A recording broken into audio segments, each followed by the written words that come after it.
Good morning, everybody, and welcome to our Newell Maintenance Facility here in Mecklenburg County. My name is Mike Mariano, and I'm the Division Maintenance Engineer for Division 10. We're made up of 5 counties, including Mecklenburg, Cabarrus, Union, Stanley, and Anson. And across those 5 counties, we maintain over 11,500 lane miles of roadway. As you know, our staff have been preparing for this event all week, and we actually started brining operations on Thursday and brined all of our bare pavement routes in preparation. So as of last night, our crews began staging across Division 10 in preparation for the winter weather. Currently, we have 66 NCDOT trucks along with 129 contract trucks that are staged across the division. And they've been treating throughout the night and monitoring the condition, and they will be on rotating 12-hour shifts until the event is completely over and all of our roadways are clear. We also brought in multiple cut and shove crews to take care of trees that are down during the event. So we still have some precipitation coming down, and we expect a lot of trees coming down throughout the event. They will also be working 12-hour shifts continuous until the event is over. We've also been working closely with Duke Energy and some of our local power companies to make sure they have the resources they need from us to access any of the sites that need to be restored. Currently, our roadways are either partially cleared or completely covered in ice. However, our crews have been working diligently this morning as the temperatures start to rise, trying to take advantage of the daylight hours and the warmer temperatures, and we will continue to make strides throughout the event to reestablish our roads on our bare pavement system. So the good news is we do have some warmer temperatures coming in, and we're hoping to take advantage of some of the temperatures coming in this afternoon into tomorrow, and even tomorrow when the temperatures get above freezing. We're hoping to take full advantage of that. The biggest point that we want to emphasize for the traveling public is just be patient and give us some space, and just stay off the roadways if at all possible. Travel conditions are going to be dangerous for a couple of days, and anything that melts during the day will freeze back at night when the temperatures drop. We've also worked with our State Highway Patrol partners on implementing immediate tow. This gives us the ability to tow vehicles immediately that are left on the road and the shoulder that could be a potential hazard to anybody traveling on the roadway. And so this will stay in place until the State Highway Patrol and the NCDOT get together and deem that it's safe to release that. For anybody that does have to get on the road, we just ask you to be extremely cautious, slow down, increase your traveling distance between other vehicles. But you can also check out our website that has live updates for snow and ice on drivenc.gov, and we give real-time travel updates throughout the event. So with that being said, I'm open if y'all have any questions. Mike, let's say the forecast holds and we do get a batch of freezing rain this afternoon and this evening. What do your operations look like?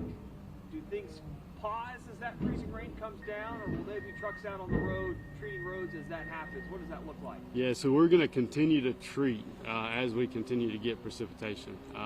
So we're looking, as you'll see this morning, we have a lot of slushy roads, so that means our de-icing chemicals are working. So we're going to continue to treat with salt and some of our other materials during the event as things continue to come down. Any trouble spots so far today? It seems okay, but we have seen a few crashes maybe on a couple interstates. Any trouble spots that you're aware of that people should be extra careful in? Yeah, so I would say the biggest areas of concern are the secondary roads that we're not treating currently. All of our bare pavement system we are treating with salt or blend of some sort. And so we're keeping a close eye on those, but the routes that haven't been treated yet are definitely going to be icy and treacherous, so just be careful. Tell us some of the hours that these guys are working. I know sometimes utility crews and public works can be the forgotten ones, but just how thankful are you for your guys and the kind of hours they're working through this? Yeah, we've got some really, really great crews that are working with us this event. They're working very long shifts, 12, 13-hour rotating shifts, and It might be longer as we get deeper into this event. But we're going to be here for a long time, so we're trying to push for rest and just making sure everybody's staying safe out there. Last thing for me, and it's, I guess, just the expectation. So much preparing goes into this. It's really hard to forecast. Here at 11 o'clock Sunday, do we feel good about where we're at? Or is there still some concern left out there? We feel pretty good. Like I said, we've got, we're starting to track material, which is great. So we're dealing with slushy material, so our chemicals are working, and our temperatures are starting to go up. So we're in a really good position where we're at now. We just need to continue to hammer down and continue to treat, and that's what we're going to do. I know many of us were surprised to see on like 485 and I-77 closer north, but still seeing the accumulation of some of that ice and snow. Was that out of the ordinary, or were you guys expecting some of that? We were definitely expecting it. The temperatures being so low through the night, I think we touched 17, 18 degrees, which is kind of our threshold for salt being really effective. So we knew things were going to quickly escalate through the night, and we were hoping once we started getting to the daylight hours that we would really start seeing some slushy material, seeing that our material was working. So yeah, we're in a good spot where we are right now. When it comes to the heating up element as the days move forward, what's the plan for NCDOT to make sure that the ice is pushed to the side and that kind of stuff? Yeah, so we're going to start plowing pretty soon. We're really trying to take advantage of the salt that we put down last night, making sure it's still effective before we're trying to be as efficient as we can with our material. But as the temperatures continue to go up, we're going to be plowing and continuing to treat, and you'll really start to see a difference as the temperatures start to increase. Now, you're just talking about the effectiveness of the ice, and I know you said you guys are gonna, salt throughout the day. Is there like an ideal temperature, like if it's below a certain temperature, that it may lose effectiveness for a certain amount of time? Yeah, so typically we say about 18 degrees is when our salt is not quite as effective as we want it to be, right? So we have other treatments that we can use, especially as we start looking into the colder temperatures going into Monday night. We use a blend material that mixes our brine and calcium chloride, and it can go even further.